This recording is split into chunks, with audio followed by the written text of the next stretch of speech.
Today, we will hear 3 stories about burdens that cannot always be seen, yet quietly shape our thoughts, our choices, and the direction of our lives. Some burdens come from anger, some from pride, and others from painful memories we continue carrying long after the moment itself has passed.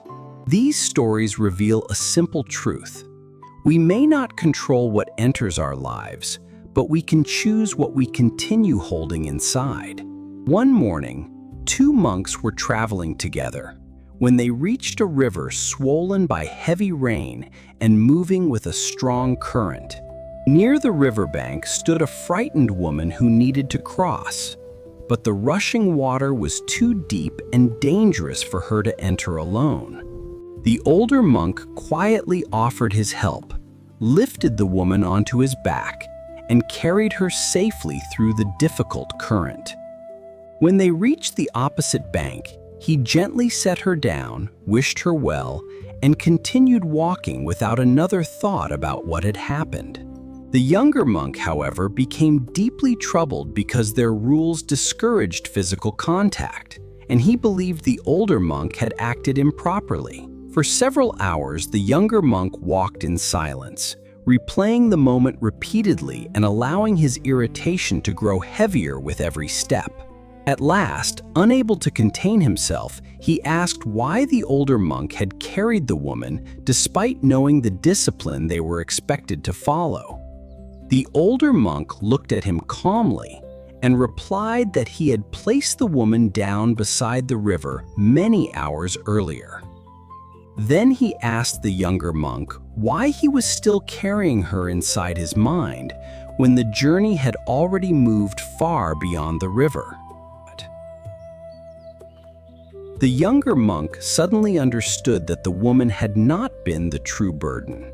His judgment and resentment. Many experiences last only a few minutes, yet we allow them to remain inside us for days, months, or even many years.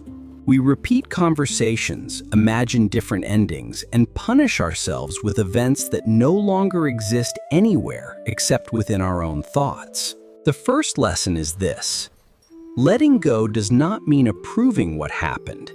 It means refusing to let the past control the present.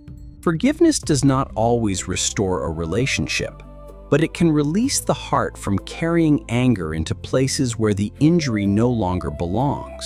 Sometimes the person who hurt us has already continued forward, while we remain standing beside the same river, reliving the crossing again and again. Peace begins when we recognize that carrying resentment does not change yesterday. It only places yesterday's weight upon the life we are living today. Put down what has already crossed the river, because the journey ahead requires hands and a heart that are free to receive something new. We may put down the person we carried, but what happens when our minds remain too full to receive anything new? In another place, a proud scholar traveled a great distance to visit a teacher whose wisdom was respected throughout the surrounding region. The scholar arrived with many opinions, many achievements, and complete confidence that he already understood nearly everything the teacher might explain.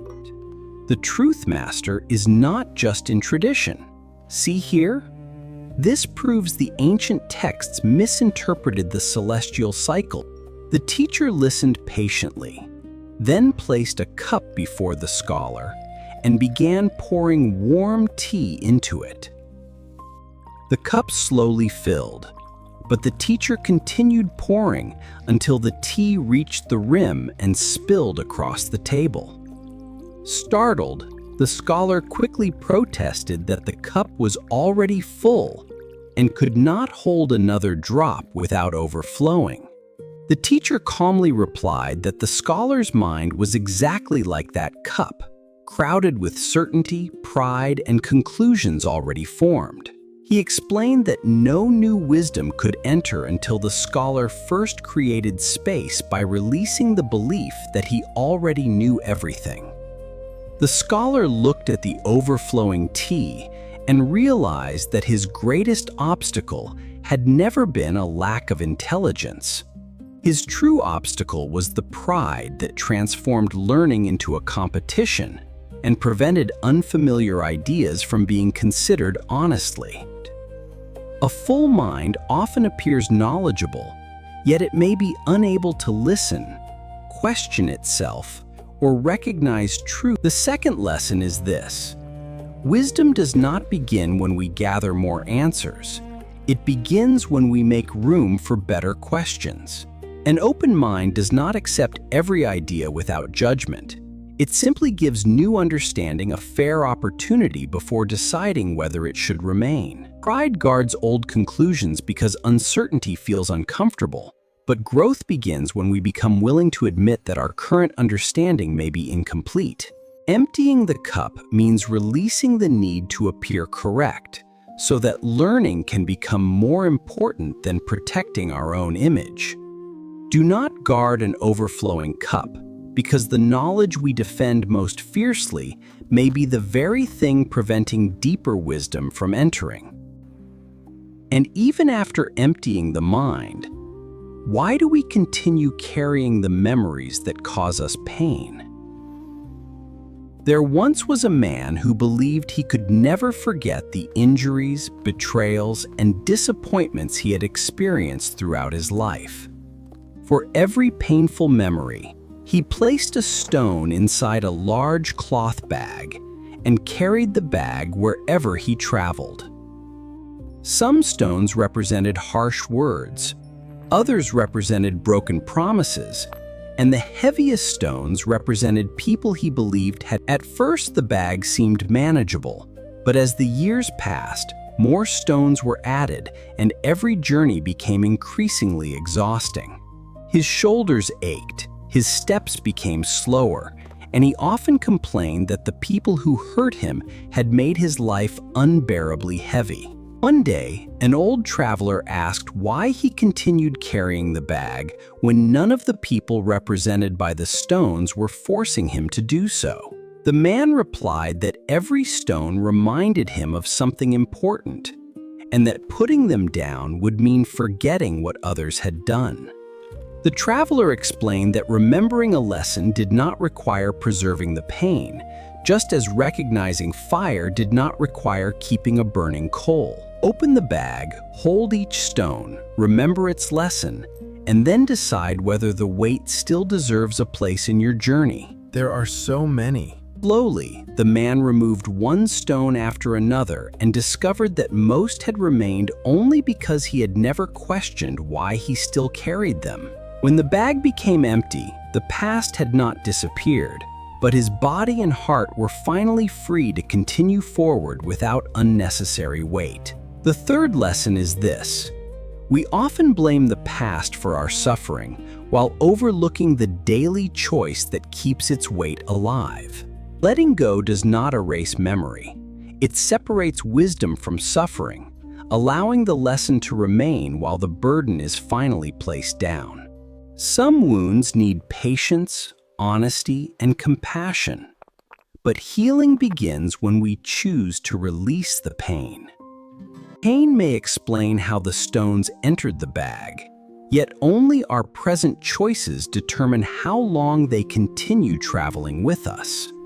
Do not fill your journey with stones from the past, because carrying every injury leaves little strength for the life still waiting ahead. The two monks teach us to release resentment after the moment has passed, instead of allowing judgment to continue walking beside us. The overflowing cup teaches us to release pride and certainty, because a mind without space cannot receive wisdom. The bag of stones teaches us to release painful memories as burdens, while preserving the lessons that can protect and guide us in the future. Together, these stories show that letting go is not weakness, surrender, or forgetfulness. It is the courage to stop feeding what keeps us trapped. We become lighter when we release resentment, wiser when we release certainty, and freer when we release the suffering attached to old memories. The past may have shaped part of our story, but it does not deserve unlimited authority over every chapter that still remains unwritten. Do not keep carrying the traveler, do not guard an overflowing cup, and do not fill your journey with stones from the past.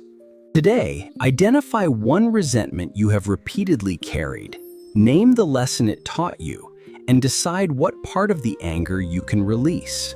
During your next conversation, pause before defending your opinion, listen fully to the other person, and consider one possibility you may have overlooked. Choose one painful memory, write down the wisdom worth keeping, then symbolically place the burden down by discarding or safely storing the page. If this story helped you feel lighter, subscribe to Ancient Wisdom Tales and join us as we discover timeless lessons for living with greater peace.